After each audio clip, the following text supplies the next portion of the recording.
అందరికీ నమస్కారం. అమృతాహార కార్యక్రమానికి అందరికీ స్వాగతం, సుస్వాగతం. అమృతాహార కార్యక్రమంలో ఈరోజు మనతో పాటు ఉన్నారు పిడుగురాళ్ళ నుండి శ్రీనివాస్ గారు. సో వారితో మాట్లాడి మరిన్ని విషయాలు తెలుసుకుందాం. సార్ నమస్తే. నమస్తే అండి. సార్ ముందుగా మీ ధ్యాన పరిచయం. నేను 2006లో వచ్చండి ధ్యానానికి. వేములూరి మంగేశ్వరరావు గారని మా పిడుగురాళ్ళలో మెడికల్ షాప్ అండి, వారి ద్వారా వచ్చాను ధ్యానంలోకి. మా అన్నయ్య గారు చనిపోయి బాగా డిప్రెషన్లో ఉన్నాను. ఉన్న టైంలో ఇక అంతకుముందే యోగా అన్నీ చేస్తున్నాను, కానీ కాకపోతే బాగా ఇబ్బందిగా ఉన్నాను. అయినా కూడా అలాంటి టైంలో ఇక ఒక మరణమే అన్నట్లుగా ఉంది పరిస్థితి. ఒక సంవత్సరంలో అన్నట్లుగా ఉంటే ఆ టైంలో ఇంకెట్లాగానే ఆలోచిస్తున్నప్పుడు మా షాప్కి వాళ్ళ అమ్మాయి వస్తుంది, మంగేశ్వరరావు గారు అమ్మాయి చెప్పింది, బాబాయ్ దగ్గరికి వచ్చి ఒకసారి కలవండి, ధ్యానం చేస్తారు, పిరమిడ్ ధ్యానం అని చెప్పారు.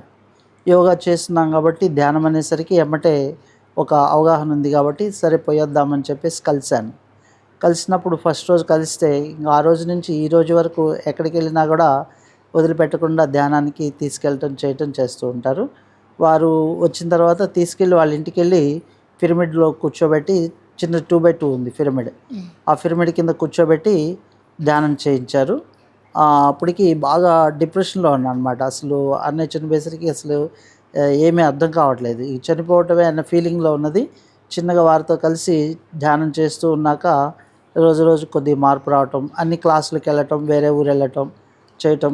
చీరాల వెళ్ళాం, గురువుగారు వస్తుంటే గురువుగారితో 3 పిరమిడ్స్ ఓపెన్ చేశారు ఒకే రోజు.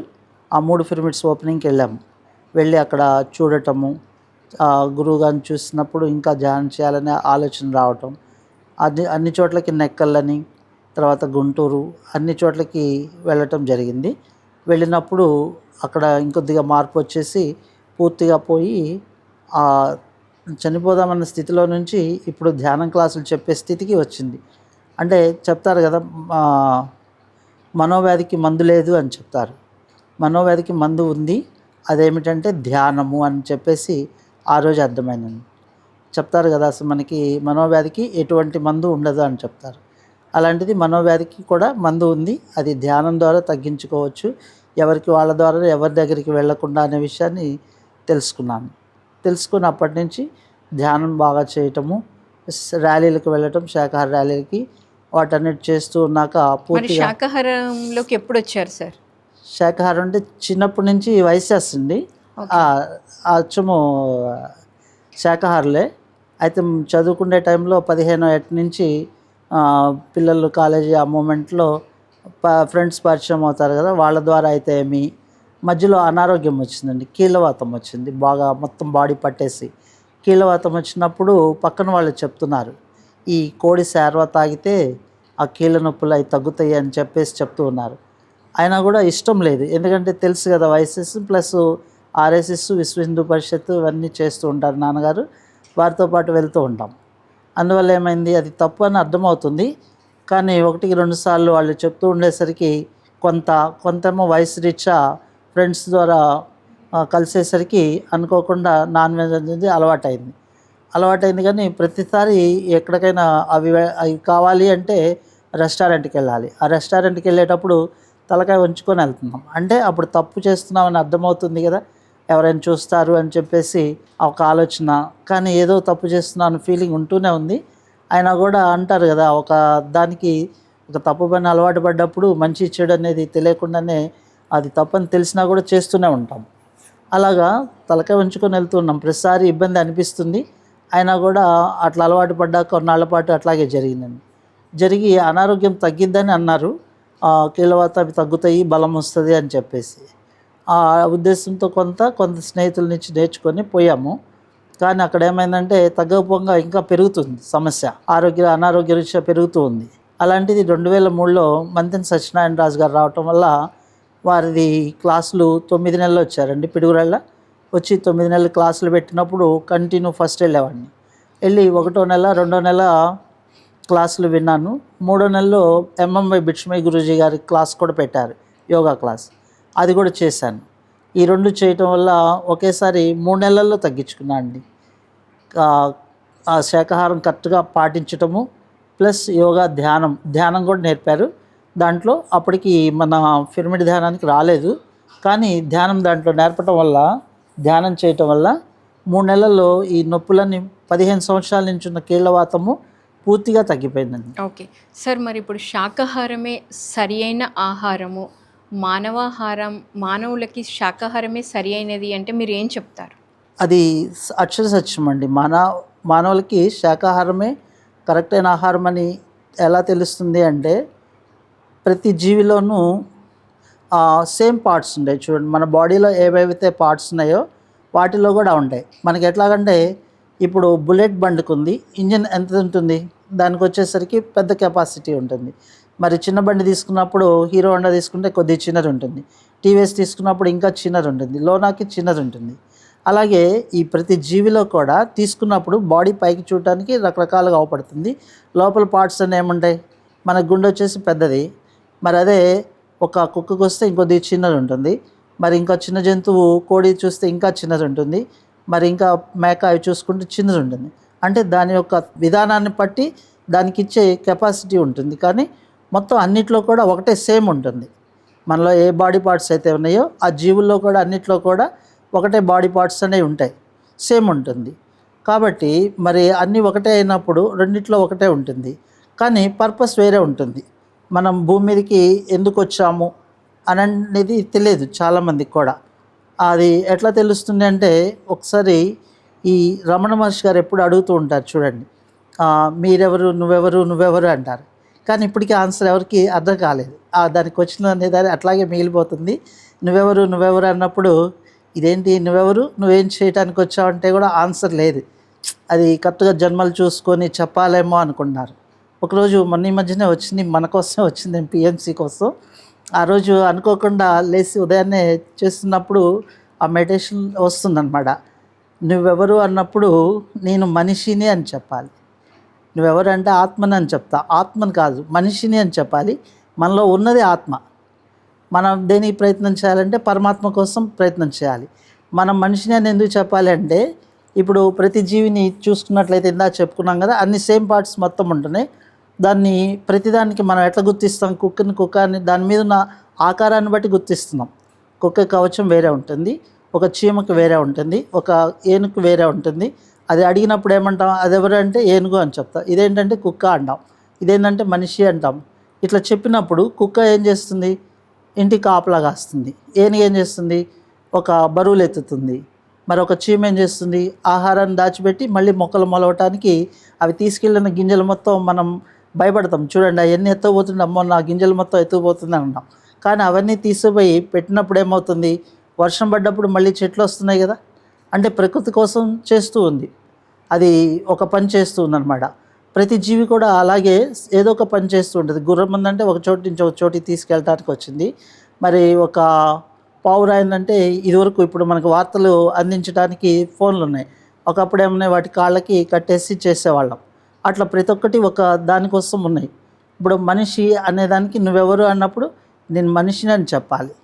ఆ తర్వాత ఎవరబ్బాయి అవన్నీ చెప్పేది వేరే, కానీ అసలు ఎవరు అంటే మనిషి దేనికి పుట్టాడు అని అంటే, ఈ ప్రకృతిని కలిసి ఆ జంతువులన్నిటితో కలిసి హయ్యెస్ట్ కాబట్టి మనకి జ్ఞానం ఉంది కాబట్టి వాటితో కలిసి ప్రేమిస్తూ ప్రకృతిని పెంచుకుంటూ అడవుల్ని అన్నిటిని సంరక్షిస్తూ వీటిని పంచడానికి, ప్రేమను పంచుకుంటూ మిగతా వాటన్నిటికి సాయం చేయటానికి మనకి జన్మ అనేది ఇచ్చారు. మనిషి అనేది ఎందుకు అంటే మనిషి అని చెప్తాం, నువ్వెవరు అన్నప్పుడు మనిషి అని చెప్పాలి. మనిషి పని ఏంటంటే అందరితో ప్రేమగా ఉండటం, అందరికీ సాయం చేయటం అనేది చెప్పాలి. తర్వాత నీలో ఉన్నది ఏమిటి అంటే ఆత్మ, ఈ ఆత్మ పని ఏంటంటే పరమాత్మను చేరుకోవటం అని చెప్పేసి అట్లా వస్తుందండి. తర్వాత ప్రతిదీ కూడా ఈ జంతువులన్నీ కూడా ఒక్కో పర్పస్ మీద వచ్చినాయండి. తర్వాత మనకి కోడిగుడ్డుతో సహా తీసుకోకూడదు అని చెప్తారు. కోడిగుడ్డు వచ్చేసరికి మనందరికీ డౌట్ ఉంటుంది, శాకాహారమా మాంసాహారమా అని అంటారు. కోడిగుడ్డు వచ్చేసరికి శాకాహారమా మాంసాహారమా అన్నప్పుడు అందరికీ ఏం చెప్తారు, కొంతమంది శాకాహారం అంటారు, కొంతమంది మాంసాహారం అంటారు. మరి మీరేం చెప్తారు సార్? అది మాస్టర్స్ ఇచ్చింది ఏమంటారంటే, ఇప్పుడు మీ అబ్బాయిని పట్టుకున్నాం అనుకోండి, ఒక చేతిలో పట్టుకుందాం, మరి ఒక చేతిలో కోడిగుడ్డు పట్టుకుందాం. ఫస్ట్ కోడిగుడ్డుని అడుగుదాం. ఇదేంటి శాకాహారమా మాంసాహారం అన్నప్పుడు ప్రతి ఒక్కళ్ళు ఏమంటారు? కొంతమంది ఏమో శాకాహారం అంటారు, కొంతమంది మాంసాహారం అంటారు. అవునండి. కొంతమంది తినచ్చు అంటారు, కొంతమంది తినకూడదు అంటారు. అక్కడ దానికి బాధ్యత ఏం లేదు, మన ఇష్టం. కొంతమంది మన ఇష్టం అయితేనేమో తినొచ్చు అని చెప్తారు, ఇష్టం కాకపోతే తినకూడదు అని చెప్తారు. అంటే అంతా మన ఇష్టమే అనమాట. అది ఒక దానికి సంబంధించింది, దానికంటూ ఒక తల్లి ఉంది అనేది ఏమీ ఆలోచించకుండా చెప్పేస్తారు. అదే మీ అబ్బాయిని చేతిలో పట్టుకొని అడిగామనుకోండి, వీడు శాకాహారమా మాంసాహారం అని అనుకోండి, ఏమంటే మీరేమంటారు? ఏంటండి వాడిని పట్టుకొని శాకాహారమా మాంసాహారమా అంటారని చెప్పేసి ఏమంటే కోపం వస్తుంది ఫస్ట్. అదేంటండి అట్లా అడుగుతారని. రెండోసారి కూడా అడిగామనుకోండి, ఇంకొద్ది కోపం వస్తుంది. మూడోసారి అడిగితే కొట్టడానికి వస్తుంది. అంటే మీ అబ్బాయి అయితేనేమో శాకాహారం మాంసాహారమా అని అడిగాం, తింటల్లా. ఓరో మాట అడిగితేనే కోపం వస్తుంది. మరి ఇక్కడేంటి శాకాహారం మాంసాహారం అని మనమే నిర్ణయించుకుంటాం. మనకి ఇష్టమైనప్పుడే శాకాహారం అవుద్ది, మనకి ఇష్టం కాకపోతే మాంసాహారం అయింది. అంటే దానికంటూ ఒక డిజైన్ లేదా? అంటే ఒక దాన్ని తల్లి ఉన్నప్పుడు దాన్ని కూడా అట్లాగే వస్తుంది కదా. అవన్నీ ఆలోచించకుండా మన ఇష్టం వచ్చినట్లు మనమే నిర్ణయించుకుంటాం అనమాట, దాంతో ప్రమేయం లేకుండా. ఇక్కడ మన బిడ్డను ఊరికి మాట అడిగాం, తింటలేదు. అడిగితేనేమో కోపం వస్తుంది. ఇక్కడ అడిగేవాళ్ళు లేరు కదా అని చెప్పేసి మన ఇష్టం వచ్చినట్టు మనమే డిజైన్ చేసుకుంటాం. కానీ ఇంకా అసలు మాస్టర్స్ ఏం చెప్తున్నారంటే, ఈ కోడిగుడ్డు అనేది ఒకసారి ఒక మాస్టర్ చెప్తారు, పచ్చసొన బలము, పచ్చసొన తినాలి కానీ తెల్లసొనలో ఏముంది అని చెప్తున్నారు ఆయన. ఒక పక్కన చెప్తున్నారు పచ్చసొన పిండం కాబట్టి అది బలం ఉంటుంది, అది తినాలి అని చెప్తున్నారు ఆయన.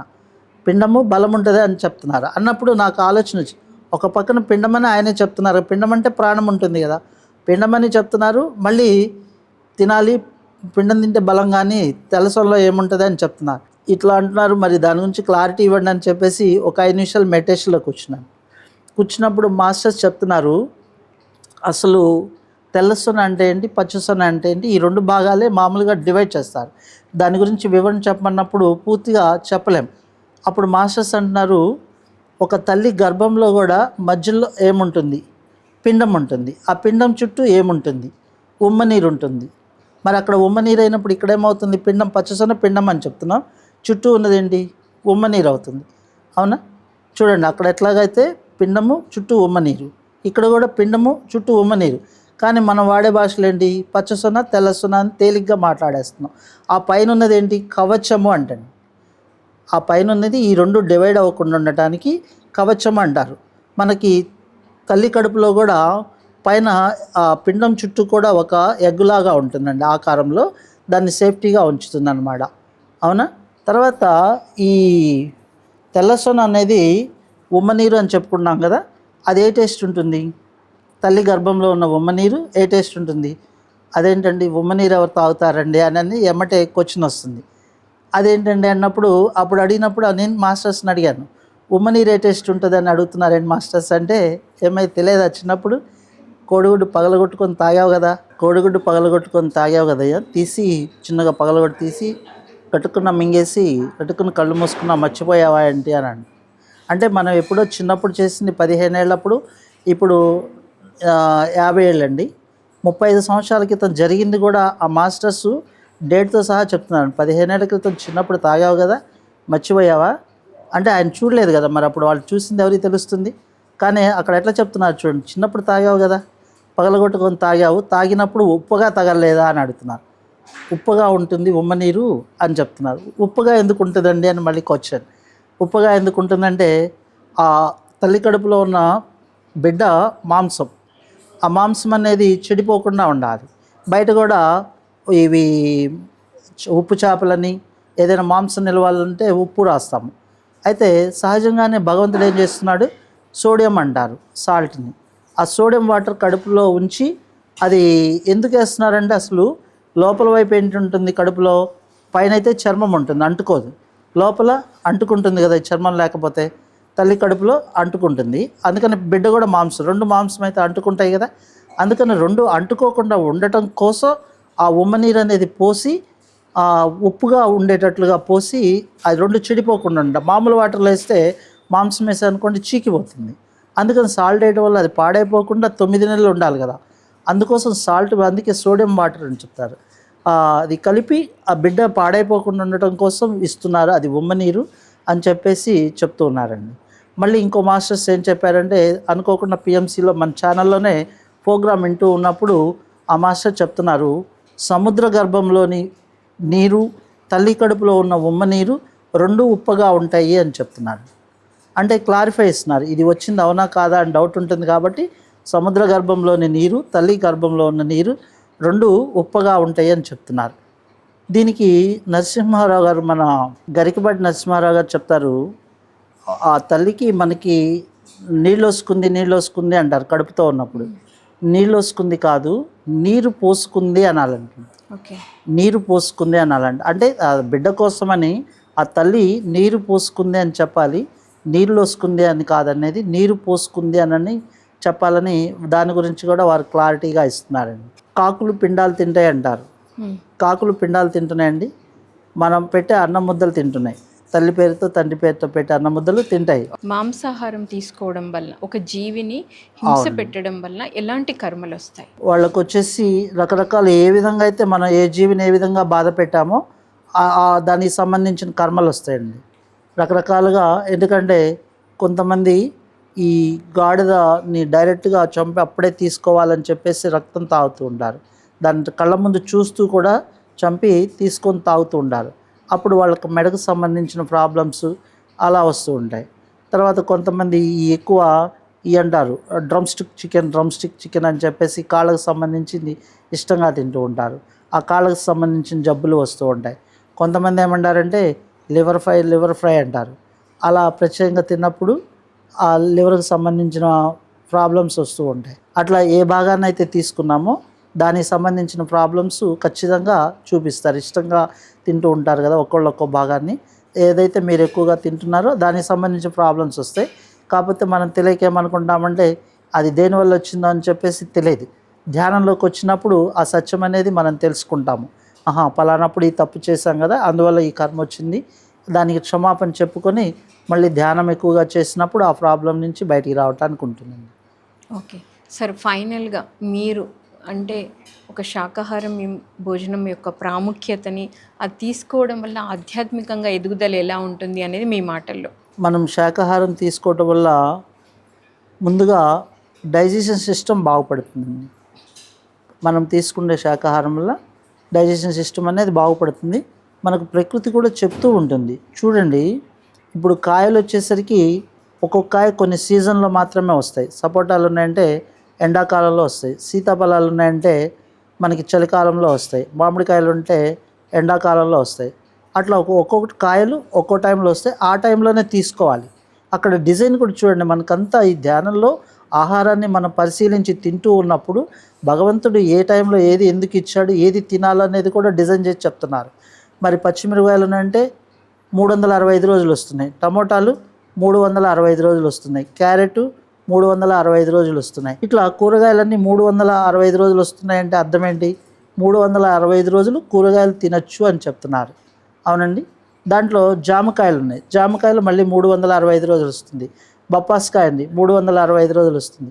అంటే ఏంటి? ఇవి డైలీ తినండి అని చెప్పేసి భగవంతుడు కావాలి కాబట్టి వాటిని ఇస్తున్నాడు. వాటికి ఆపట్లేదుగా పలానా టైం ఆగచ్చు అని. అంటే ఇవి శుభ్రం తినమని చెప్పేసి కంటిన్యూ తిన్నా కూడా నష్టం ఉండదు, శరీరానికి ఉపయోగమే తప్ప నష్టం ఉండదు. అదే మామిడికాయ అనుకోండి, కంటిన్యూ తిన్నప్పుడు వేడి చేస్తుంది. మరి అదే సీతాఫలం ఉంది, కంటిన్యూ తిన్నట్లయితే జలుబు చేస్తుంది. అంటే భగవంతుడు ఎప్పుడు ఏది తినాలో ఎలా తినాలనే దాన్ని డిజైన్ చేసి మనకి ఇచ్చారు అని చెప్పేసి మాస్టర్స్ అందిస్తున్నారండి. Thank you sir. మరి మీ యొక్క ధ్యాన పరిచయాన్ని, శాకాహారం యొక్క ప్రాముఖ్యతని ఎంతో చక్కగా తెలియజేశారు. Thank you so much. So విన్నారు కదండి, అమృతాహారం యొక్క ప్రాముఖ్యత, సార్ యొక్క ధ్యాన పరిచయాన్ని తెలుసుకున్నాం. మరొక కార్యక్రమంలో మరొక మాస్టర్తో మళ్ళీ కలుద్దాం. Thank you so much.